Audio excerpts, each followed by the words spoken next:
I've been that guy. While you was at home doing this, I was in the club making moves.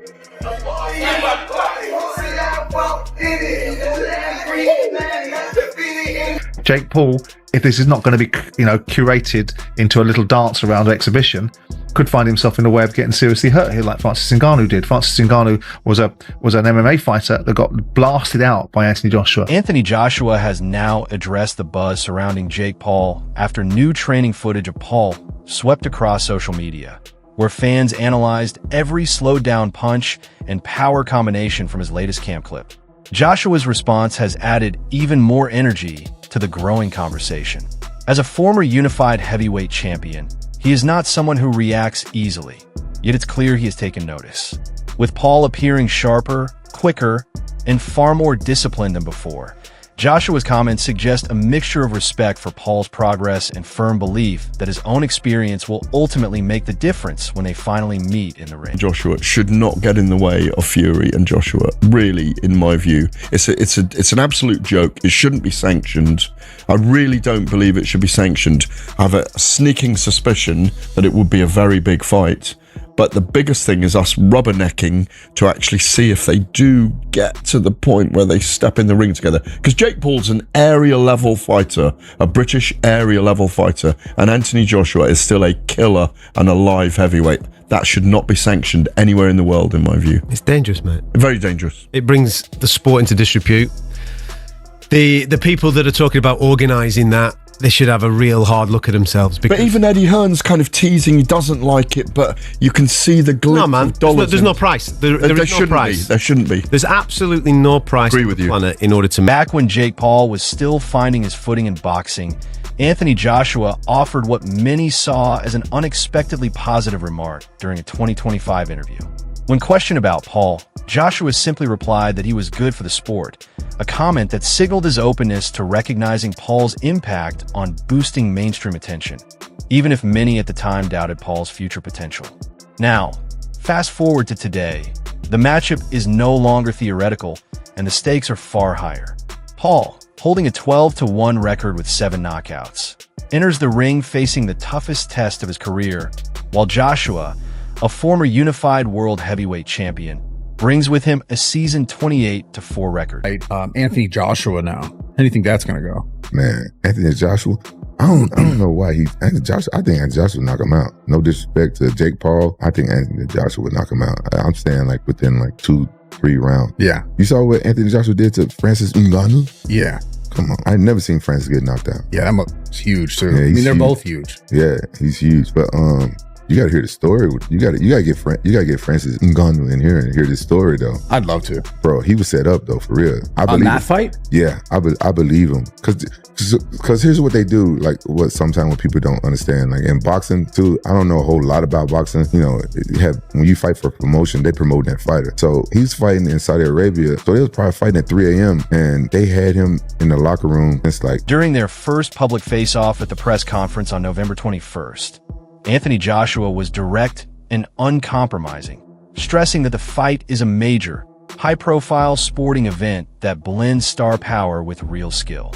He made it clear that his mindset is centered entirely on the bout, and that there will be no mercy once the bell rings.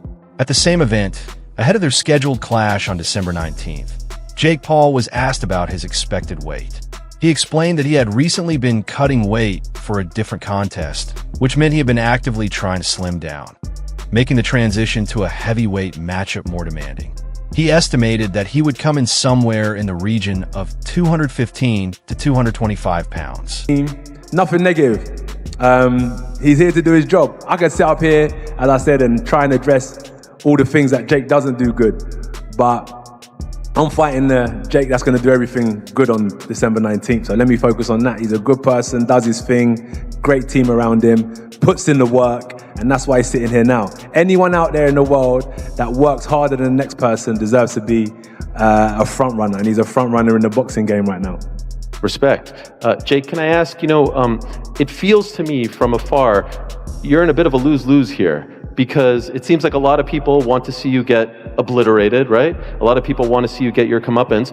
And if you do pull off the upset, or if this fight goes the distance, again, the whispers will start to come. People will discredit you. People will say, this, that, and the other about the fight. How do you balance that, and how do you deal with that? Man, I've already won at every single thing in life.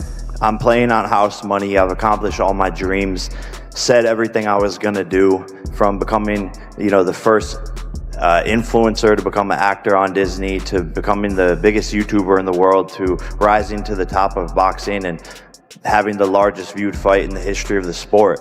I've accomplished everything, so this is a win-win and another challenge for myself. I've never been knocked down or knocked out even in sparring, but I'm in a sport where that happens, and I know this is dangerous, but this is no different than a soccer player, losing in the World Cup on the biggest stage. If that's how it goes, if I take one of those punches that Francis Ngannou took and I'm on the canvas, let's see how tough I am. Let's see if I can get back up.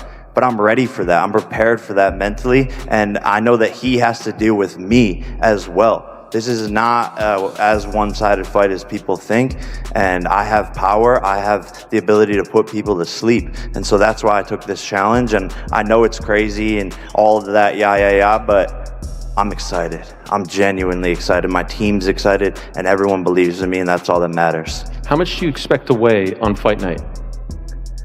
Man, I was cutting down for Gervonta, so it's been a little tough getting back up in some strength for this, but anywhere 215 to 225, we'll see.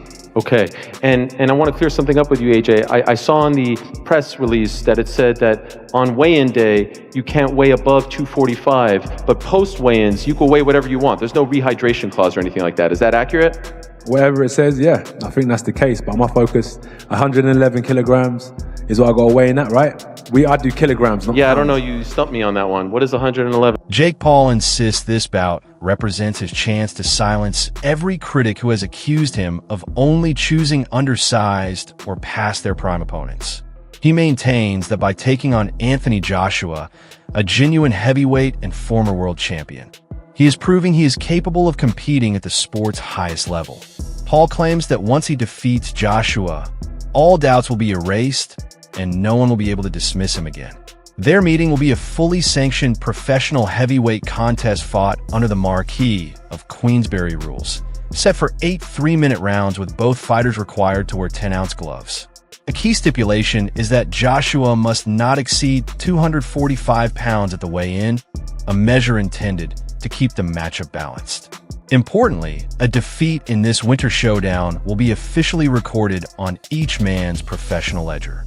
Real boxer. They said, fight someone your size. They said, fight a world champion. We looked at a long list of supposed fighters for me to fight. The world. Make no mistake, this is the biggest fight of my career. I'm walking into the lion's den. I'm doing something that no one else has ever done before. I, Jake Joseph Paul, will knock out, defeat, and embarrass Anthony Joshua Friday, December 19th, live on Netflix. My voice cracked, I'm still going through puberty. The biggest fight of 2025, USA versus UK. He's got the belts, the size, the history, but I have the balls. Be careful what you wish for. Jake versus Joshua, Judgment Day. He has a 90% knockout ratio, but I have a 100% chance. Eddie Atlas has offered a cautiously interested perspective on the upcoming clash between Jake Paul and Anthony Joshua. Although he cautions that the fight may be too ambitious for Paul due to the significant difference in experience and overall skill, he doesn't entirely rule out the possibility of an upset.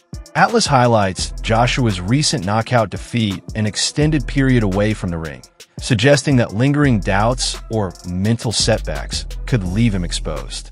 While he still recognizes Joshua as the stronger, more technically accomplished fighter, Atlas admits he is curious enough to see which version of AJ steps into the ring on the night. Having said all of that, this might be a step too far.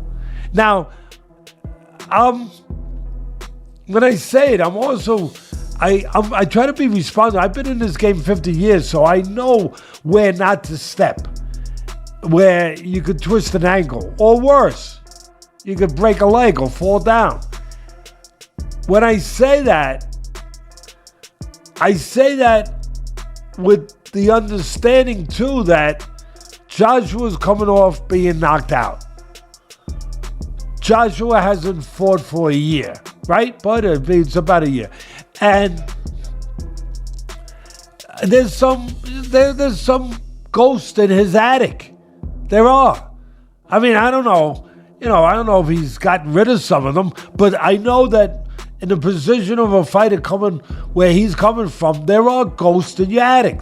I don't know if those ghosts are still taking up space. I don't know if maybe there could be no better exorcism for those ghosts than fighting a Jake Paul. That might be just the exorcism you need to clear out the attic. I don't know. That's the problem. We don't know. That's the mystery part of this. That's what makes it so. It makes it two things at once: intriguing and Ryan Garcia has reflected on the potentially life-altering consequences Jake Paul could face if he comes up short in this bout. He notes that Anthony Joshua's power is something that cannot be overlooked, warning that a loss could impact Paul not only physically, but also in terms of public perception and the direction of his career. Garcia suggests the experience could prove transformative, underscoring the scale of the challenge ahead. He stresses that Joshua's combination of heavy punching and technical ability makes this matchup a genuine test, with very real consequences should Paul fail. Garcia highlights that thorough preparation, disciplined training, and sharp awareness are essential if Paul hopes to manage the dangers Joshua brings into the ring. A further concern circulating around this fight is Joshua's recent activity level, as he has only competed twice in the last 2 years. Following his split decision defeat to Oleksandr Usyk in 2022, Joshua's schedule has become noticeably less consistent. Anthony Joshua? By far? Yeah. Too easy. Why did he take that fight? I think he didn't have no opponents and he wanted to make Netflix happy and he fucked up. I think he made a misstep. I think he was handling his career perfectly. Yeah. I think he would have beat Gervonta. I think he would have beat Gervonta too. But I think this is a big misstep. I think he let his